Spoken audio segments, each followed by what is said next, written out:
So ఇవాళతో back side అపార్ట్మెంట్కి మనకి అయిపోయిందన్నమాట last రోజు. So guys ఇవాళ మనకి లాస్ట్ రోజు బెంగళూరులో. దాన్ని మొత్తం రూమ్ అంతా ఖాళీ చేసేసాను నిన్ననే. ఇంకా స్నానం చేసి బ్యాగ్ ఉంది కదా అది తీసుకొని బయలుదేరేయాలి.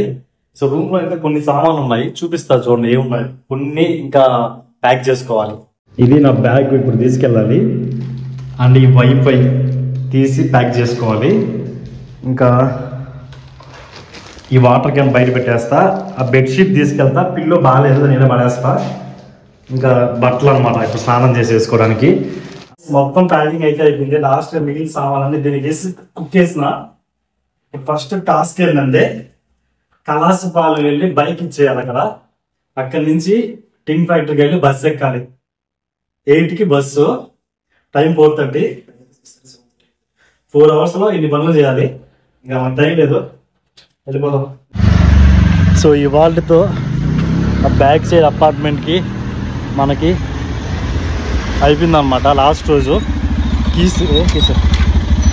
కీస్ తీసుకెళ్ళి వాచ్మెన్కి ఇచ్చేసి చెప్పేయాలి.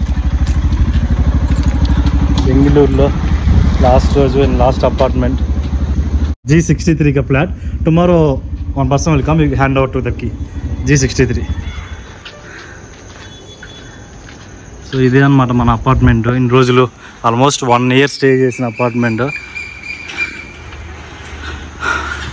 ఇప్పుడు వెళ్ళేసి ఫస్ట్ ఈ బైక్ కలాసపాలెంలో ఇస్తే వాళ్ళు ట్రాన్స్ఫర్ చేస్తారు హైదరాబాద్కి. అండ్ అక్కడి నుంచి నేను మళ్ళీ ఇంకో ప్లేస్కి వెళ్ళి బస్ ఎక్కాలి 3 hours టైంలో. బెంగళూరు ట్రాఫిక్ ఎలా ఉంటుందంటే 30 kilometers 1 hourలో వచ్చా, జస్ట్ 3 kilometers 1 hour చూపిస్తుంది. అంత స్టక్ అయిపోయింది. యాక్చువల్గా ఫస్ట్ నా ప్లాన్ అయితే బైక్ వేసుకుని హైదరాబాద్కి వెళ్ళిపోదాం బెంగళూరు నుంచి అని. బట్ ప్రెజెంట్ నా టైం చాలా వరస్ట్గా నడుస్తుంది. దేన్ని పట్టుకున్న దరిద్రం మెంగుతుంది నాకు. ఇలాంటి వరస్ట్ టైంలో ఎందుకులే రిస్క్ బైక్లో అంత దూరం జర్నీ అని ఇంకా ట్రావెల్స్ వాళ్ళతో మాట్లాడి దీన్ని బెంగళూరు నుంచి హైదరాబాద్కి కొరియర్ చేస్తున్నా. సో దానికోసం 4000 అయితే అడిగారు ఈ బైక్కి. ప్లస్ ఇప్పుడు నాకు హైదరాబాద్కి వెళ్ళడానికి మళ్ళీ బస్ టికెట్ ఒక 1000 రూపీస్, 5000 ఖర్చు. అదే బైక్ వేసుకెళ్ళిపోయింటే 2000 వెళ్ళిపోయి ఉండొచ్చు నాకు ప్లస్ బైక్ రెండింటి కలిపి. కానీ ఎందుకులే రిస్క్ అని చెప్పేసి ఇంకా ఈ ఆప్షన్ తీసుకున్నా.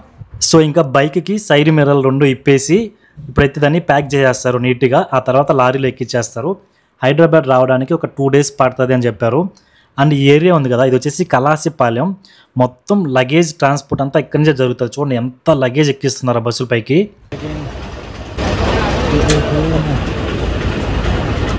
ఇంకా బైక్ అక్కడ వదిలేసి ర్యాపిడో బుక్ చేసుకుని దగ్గరలో ఉండే మెట్రో స్టేషన్కి అయితే వెళ్తున్నా. సో ఇప్పుడు మెట్రో ఎక్కేసి కేఆర్పురం మెట్రో స్టేషన్ దగ్గర దిగి అక్కడి నుంచి నేను హైదరాబాద్కి వెళ్ళే బస్సు ఎక్కాలి. ఎగ్జాక్ట్గా 7:50కి బస్సు. వాళ్ళైతే కొంచెం 10 minutes ముందే వస్తుంది, త్వరగా వచ్చామని కాల్ చేసినారు. అందుకే త్వరగా అయితే వెళ్తున్నా. ఒక సైడ్ ఏమో బాధ బెంగళూరు వదిలి వెళ్ళిపోతున్నా అని, ఇంకో సైడ్ ఏమో కొత్త ప్లేస్కి వెళ్తున్నా అని చెప్పి చిన్న ఎగ్జైట్మెంట్, మిక్స్డ్ ఫీలింగ్స్ అనమాట.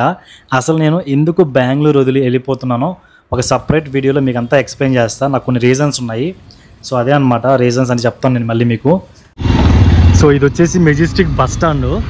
ఈ బస్ స్టాండ్ పక్కనే మన మెట్రో స్టేషన్ అనమాట. ఇప్పుడు ఆ మెట్రో ఎక్కి నేను మళ్ళీ కేఆర్పురంకి వెళ్ళాలి, అంటే ఇంకొక దగ్గరికి వెళ్ళి బస్సు ఎక్కాలి. సో ఇది మెట్రో లోపలికి ఎంట్రీ. గైస్ మన మెట్రో టికెట్ ఒక కాయిన్ లాగా అయితే ఉంటుంది. సో ప్లాట్ఫామ్ నెంబర్ 1 అనమాట మన ట్రైన్. ఇక్కడ చూడండి ఎన్ని ఉన్నాయి, 1 2 3 4. సో ఈ మెజెస్టిక్ అనేది ఒక జంక్షన్ లాంటిది. సో 2 లైన్లు కలుస్తాయి, pink line green line 2. So almost ఈ ప్లేస్కి వస్తే మనకు అన్ని ఏరియాలకి, అంటే మెట్రో కనెక్టివిటీ ఉండే అన్ని ఏరియాలకి వెళ్ళొచ్చు. నేను ప్లాట్ఫామ్ దగ్గరికి రాగానే మన ట్రైన్ అయితే వచ్చేసింది. జనాలు అయితే చాలామంది ఉన్నారు. క్యూ చూసారా ఎంత ఉందో ప్రతి డోర్ దగ్గర. అంటే ఇది ఈవినింగ్ టైం కాబట్టి మొత్తం ఆఫీస్ నుంచి వెళ్ళేవాళ్ళు చాలామంది అయితే ఉన్నారు స్టేషన్లో. సో నేను కూడా ఏదో విధంగా దూరి ఎక్కేసిన అదే ట్రైన్లోకి. మన స్టాప్ అయితే వచ్చేసింది కృష్ణరాజపురం, అదే కేఆర్పురం స్టాపు. సో ఇప్పుడు మన బస్ ఎక్కాల్సిన ప్లేస్ జస్ట్ మెట్రో స్టేషన్ పక్కనే, ఎక్కువ దూరం వెళ్ళాల్సిన అవసరం అయితే లేదు. సో అక్కడే అనమాట మెట్రో స్టేషను. అండ్ మన బస్ స్టాప్ కూడా ఇక్కడే. సో ఇక్కడ మసీద్ ఉంది, ఈ మసీద్ దగ్గరకు వచ్చి ఉండమని చెప్పాడు. ఇంకొక 10 minutesలో వస్తుంది మన బస్సు, ఐరా ట్రావెల్స్. బస్సు అయితే ఎక్కేసిన. నాకు టికెట్ ప్రైస్ 1100 పడింది. నేను లాస్ట్ మూమెంట్లో బుక్ చేసుకున్నా. ఇది వచ్చేసి ఏసీ స్లీపర్ అనమాట. సో మోస్ట్లీ ఏసీ స్లీపర్ బస్సులు అన్నీ చాలా నీట్గానే ఉంటాయి. అండ్ బస్సులో ప్రజెంట్ అయితే నేను ఒక్కనే, మొత్తం ఖాళీ. మేబీ ఇంకా ముందు స్టాపుల్లో ఎవరైనా ఎక్కుతారేమో, కానీ ప్రజెంట్ అయితే ఆల్మోస్ట్ బస్ అంతా ఎంటీగానే ఉంది. జర్నీలో బస్ ఎక్కగానే ఫస్ట్ నేను చేసే పని వాచ్ తీసి పక్కన పెట్టడం, బస్ దిగేటప్పుడు ఆ వాచ్ మర్చిపోయి వెళ్ళిపోవడం. ఇట్లాగా ఎన్ని వాచ్లు పోగొట్టుకున్నాం లెక్కే లేదు. ఫ్రెండ్స్, మీలో కూడా ఎవరైనా ఇలాగా వాచ్లు అయితే పోగొట్టుకున్నారా బస్సులో? కింద కామెంట్ చేయండి. ఒక 2 hours జర్నీ అయ్యాక బెంగళూరు దాటిన తర్వాత బస్సుని ఒక దగ్గర డిన్నర్ కోసం అయితే ఆపారు. అంటే ఈ బస్సు ఎర్లీగా 8కే స్టార్ట్ అయింది కదా నైటు. సో డిన్నర్ స్టాప్ అయితే ఉంటుంది. ఒక హోటల్ దగ్గర అయితే ఆపుతున్నారు ప్రెజెంట్. ఈ హోటల్ ఏదో చాలా ఫేమస్ లాగా ఉంది ఇక్కడ, ఎందుకంటే అన్ని ట్రావెల్స్ బస్సులు వచ్చి ఇక్కడే ఆగుతున్నాయి.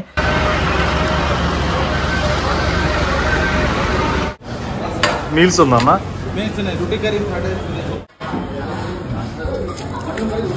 నేను లైట్గా ఇడ్లీ తిందాం అనుకున్నా, బట్ ఇక్కడ ఓన్లీ రోటీ కర్రీ ఇంకా బిర్యానీయే ఉన్నాయంట. సర్లే అని చెప్పి roti with mushroom curry order చేసుకున్నా. టేస్ట్ అయితే బాగానే ఉంది అండ్ ప్రైస్ కూడా రీజనబుల్లే. So guys, welcome to Hyderabad once again. Present అయితే గచ్చిబౌలి దగ్గర బస్ ఇప్పుడే దిగా. సో ఇక్కడ నుంచి మళ్ళీ ర్యాపిడో బుక్ చేసుకొని ఫస్ట్ మా ఫ్రెండ్ వాళ్ళ పీజీకి వెళ్ళి కొంచెం ఫ్రెష్ అయ్యి ఆ తర్వాత మన కొత్త ఇంటి గృహప్రవేశం అయితే ఉంది. కొత్త ఇల్లు అంటే నేను కొన్నది కాదు, అద్దెకు తీసుకున్న ఇల్లు. సో దాంట్లో కొంచెం చిన్న పూజ చేసి పాలు పొంగిచ్చారనమాట. అవన్నీ నా నెక్స్ట్ వీడియోలో అప్లోడ్ చేస్తా. సో గైస్, అది video from Bengaluru to Hyderabad. ఎలా అనిపించిందో కింద కామెంట్ చేయండి. For more videos like this do subscribe. ఉంటా మరి, బాయ్. ఇంకా నెక్స్ట్ వీడియోస్ మొత్తం హైదరాబాద్ సంబంధించి వస్తాయి. అన్నీ కానీ మీరు చూడాలనుకుంటే ఛానల్ అయితే ఇప్పుడే సబ్స్క్రైబ్ చేసుకొని ఫాలో అయిపోండి.